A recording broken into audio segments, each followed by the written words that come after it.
You're welcome back. This is Newsfile. It's your most authoritative news analysis show. My guests, Kweku Bako, Kofi Abochi, Andrew Ejapa Mesa, and Mahama Ayaraga. A couple of your messages. Couple of your messages. Musa Abatoa in Kumasi says that after listening to Kweku Bako, I'm convinced Madame Charlotte will survive and the institutions will become more stronger because the petition is bogus and frivolous and lacks sense of judgment. It's a political gimmick, to say the least. We are watching closely as the drama unfolds. Ghana deserves better. Oh, it will snow tomorrow. Issa Hussein. Musa Batwa, happy with what I've said. Yes. Wow. Okay. I'm sorry. Efia, okay, this is from Issa Hussein in Efia Kuma. Okay. Your MP is seated here. It's close. Right, it's close. You are not responsible for that area? No. Okay, no. okay. But I know him very well. Right. It does not appear, at least from what we have read in the newspapers and listened on radio, the only solution to the crisis at the Electoral Commission is for the chair or the EC of the EC and her two deputies to resign honorably and save themselves from future embarrassment. Sofo Yamusa in Kumbungu says, it is unfortunate that some Ghanaians are desperately trying to impugn politics into the impeachment processes that is being activated against the EC chair. Once due process are followed, there should be no cause for alarm. Ibrahim says, and that must be Ibrahim Kopa, says that I totally disagree with the CJ secession because the title honorable means deserving of respect or regard. I see nothing wrong with that, but seriously, some MPs don't deserve to be called honorable. Okay, thank you for your message also. And let me proceed. Many questions coming in from distinguished lawyers and citizens asking for responses from some of the members of the panel. That's very intriguing questions. Unfortunately, we have to pause here. We are unable to go further into those issues. There are messages from Milton Keynes. They are just appearing double in my eyes. Is it me or who? I can't read them. I'm sorry. I'm sorry. They appear in ways that I can't read. Okay. So we have heard in the course of this week that in the course of last week and part of this week, some civil servants have been put through some very disturbing, situation. They are being ejected from government bungalows, and they just can't understand why. We saw on the TV and photographs of one of them who's supposed to work in the Auditor General's office or Accountant General's office, or is it the Controller General's office, and being thrown out, all his things thrown out of his home in a way that was really very, very disturbing. The Minister for Housing, Atta-Akyea, has been very blunt in the manner in which he deals with these matters. And he has said that someone was put in charge, a certain Grace, who is supposed to be vying for the NPP's women organizer position or so, was put in charge of some auditing before the handing over processes and submitted her report. And that is when her job finished. Somehow she's found herself leading, staffers and soldiers or police to go about doing these things. And Atta-Akyea says she will suffer the punishment that she deserves. Some people don't believe that he would put actions to his words. Let me start with you, Mr. Yarga. What's your reading of the development? Some say it's not new. It's usual. Usual, I mean, that when there's a change of government, you find party people taking the lead in evicting people, civil servants from their bungalows? Well, I mean, we've seen many things during transitions, and over the years, we have sought to improve the way that we transit from one regime to the other. So I won't say that because it has never happened, it's nothing new, and therefore it is right. What is wrong is wrong. It doesn't matter when it occurred. And the question that we should be asking ourselves is whether she is, properly speaking, a presidential staffer. Has she been formally appointed as a presidential staffer? Because there's a procedure for appointing people as presidential staffers. And when somebody is appointed as a presidential staffer, what is your remit? What is your mandate? Public houses are managed by the Ministry of Works and Housing. They are not managed by the Office of the President. So if houses that are managed by Ministry of Works and Housing are being controlled or put in the charge of somebody at the Office of the President, then there must be a problem. So for me, that it has ever happened doesn't mean that we should encourage it. And I read, the responses of the minister. If that is the case, it means that this is something that is done without the minister's blessing. What is appalling is that these are public officers and civil servants. It is established that they are civil servants. Because definitely if some illegal occupant were residing in that property, whoever went to evict them, of course, there's due process also that you need to go and get the proper court orders to evict somebody. But it wouldn't have been an issue. But these are civil servants who are entitled, when the facilities exist, to be staying in public houses. And they are indeed staying in those public houses. And from the records, it looks like this man already had a letter of allocation of that flat to him or her. So whoever it is that went there, whether it's people from the Office of the President. He spoke also about evidence of certain payments that they are supposed to be making, and which he has been making. Yes. For those ones are normally even deducted from your salary and source. Right. So once you are there and it has been deducted, that's the end of the story. So whatever it is, I think that it is important for all of us to learn to conduct ourselves in accordance with due process. Whether you are working in the Office of the President or you are a cleaner in the district assembly, there's due process and you must have regard to due process. I'm not saying that if a public officer is illegally occupying a public building, the person must stay there because the person is a public officer. But if you have to remove the person, there is a procedure for doing so, and we cannot countenance that. The minister has promised to take action. We wait to see whether he will indeed take action. But I don't think that it's even the minister. It's the Office of the President that should be taking action by now. Because some of these actions bring the image of the office into disrepute. That's what the minister says. Precisely. And so the presidency should take action immediately you hear that a staffer has engaged in such conduct. Right. So I think that, I mean, that really is what it is. Right. Now, I'm sure that you should feel very proud of Atta-Akyea. Absolutely. Because otherwise we know people will protect persons in their party. He didn't do that.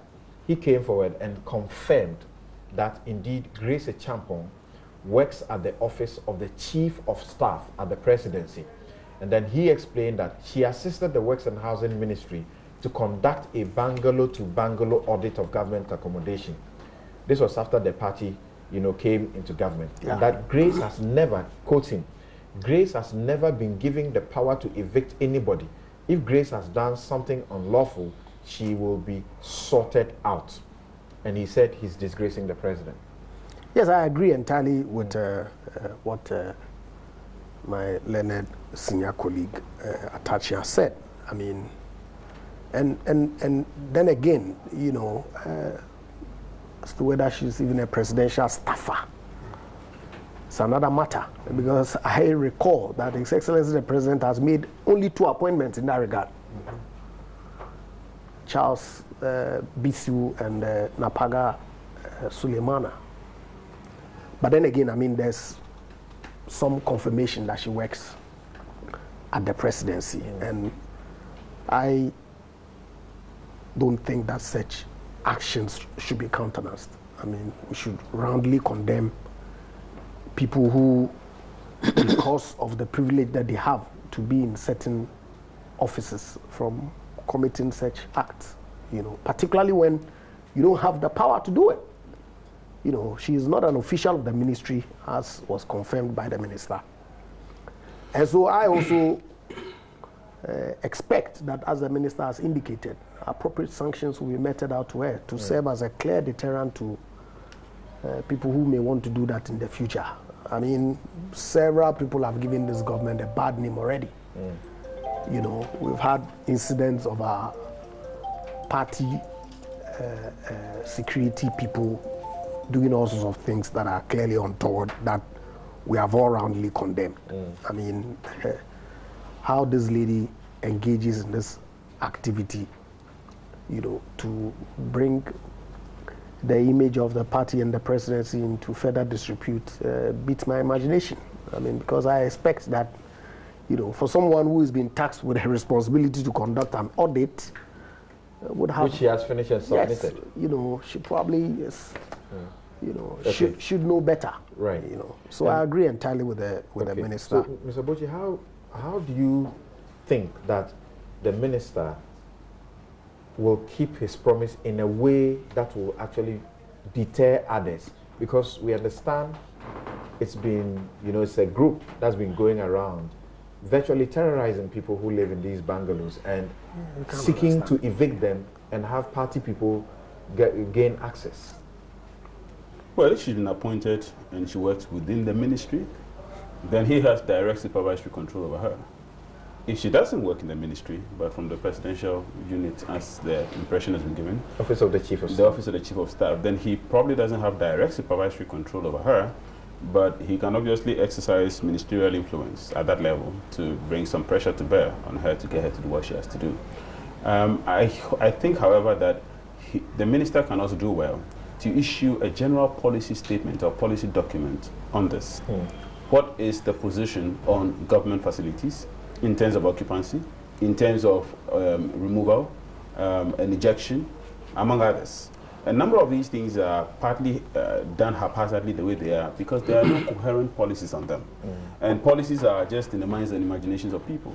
So if you actually put them on paper, you bring clarity to bear, you define the boundaries and scopes of doing things, and people get to know exactly what to do. But you also make the clear statement through that of what cannot and should not be done moving forward. Does it not tell you about the sorry state of the estate department? Because they are supposed to be doing these things. They should know who should rightfully be occupying one bungalow or not. Well, it tells you of the malfunction or dysfunction of things. If, as you are saying, things were properly working, the problem we've had in Ghana, and we have to be honest about this, there's been a failure of the differentiation between government and sub-government. And what I call sub-government is the lower level government, i.e., the public service, the civil service, the support component of the political government. We have two layers of government. The Constitution under Article 295 has defined our government to mean the executive. But below that, we have the permanent government, which is the civil and public service government, which is supposed to, by principle of working, be loyal, be permanent, be there for government come, government go. We seem to have lost that distinction. And therefore, whenever there's a change of government, we must see a mass change in everything. And it looks so chaotic. It looks so haphazard. And, you know, we keep going back and forth. And that's part of the reason we are not developing. Because every time there's an election and there's a change in government, everything must start anew. So there are changes all the way down to the lower echelons of government, which ordinarily shouldn't be. If these things were not the case, this woman, for example, will not have that mindset of going around thinking that it is our turn. And you hear people making the statement, it is our turn. That statement has been made now. It had been made in the past. It has always been made. That this government is off, now it is our turn. There's a gangster mentality, that sense that this is our moment, so everybody else must stand aside. If only we can have that distinction between the main government and the sub-component of government, so that that civil servant who is in his office and who has nothing to do with politics, you know, this government will stay in power, another government will come in the future, many governments will come in the future. Right. So long as he's in office, he has to preserve his loyalty and do his work. And once he's doing his work, he mustn't be touched. Okay. But there's this mindset of once there's a change in government, and unfortunately it has been there from the 90s till today. And I'm not sure when this will end, because until it ends, after this, it's going to happen again, again and again. And hopefully, you know, I'm glad the minister has come out as strongly as he can. I think he may do well to issue a policy statement on this. But from a broader perspective, I think we must just change this mindset of changes in government per election leading to changes in every microscopic aspect of the broader government. Kweku, obviously this is quite too familiar to you. Yeah. We know of party functionaries who occupy government bungalows, and they occupy it for as long as the party stays in office. Look, the lady, apparently she had accomplices. I don't know if they also work with government or the Flagstaff House or anywhere else. Natasha said he's surprised how she's able to mobilize those people. She must be sacked. Simple and short. She must be dismissed. Then 2, it appears that some military personnel accompanied her. Yes. The military hierarchy. Discipline. She disciplined them. Finish. But I agree with him in terms of the policy thing and the, yes, that's for a long term. That's the way you cure. Let me also add but it should be he talked about the president having appointed only 2 presidential staffers. So those were the initial things you got to know. After that, obviously, normally, there are people working there. Normally, the president will announce 1 or 2, but after that, you know, several hundreds will follow.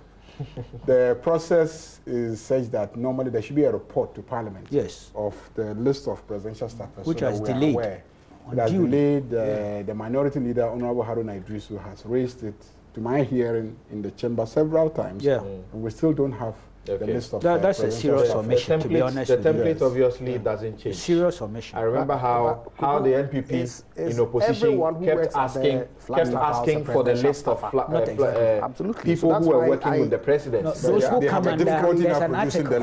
There's a presidential act. Staff Act. Those who come under is what we are talking about. And the NPP asked and as they got tired, then getting to we always provided. My understanding is that it's supposed to be presented 3 months after the end of year. Right. Okay. And that time hasn't come yet. This is unity. Since it appears this is one of the rare moments of unity between the NDC and the MPP. Unity in terms of not producing the list. That's right. Maybe you may have a conference, a joint conference of governors. How do we